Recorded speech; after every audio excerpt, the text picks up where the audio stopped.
vás Uida. Dneska chcem ukázať, ako si môžete vyvolať ducha v Brookhavenu. Takže tu bude také proste napínavé a komplikované. Ale najprv ideme do nemocnice.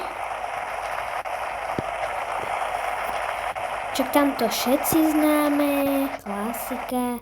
Ideme sem. Ideme na ten papierik, klikneme na neho, ten bude horieť. Potom klasicky ideme do knižnici, tam si zoberieme Bibliu. Beru. Kým mne to bude trvať. Tu je knižnica. Ideme sem. Je Biblia, zoberieme si ju. Vedľa toho máme múzeum. Ideme do neho. V každých týchto rámčekoch máme nejaké veci, ale v tomto nie. Zoberieme si tú Bibliu a klikneme na to. Pozerajte.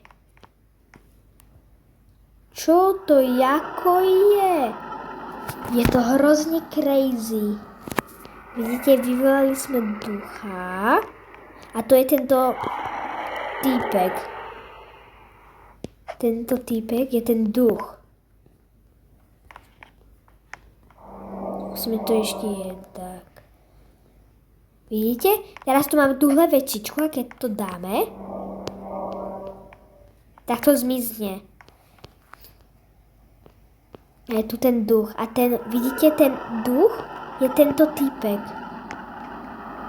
A on drží tú Bibliu v ruke. Jaké zvuky.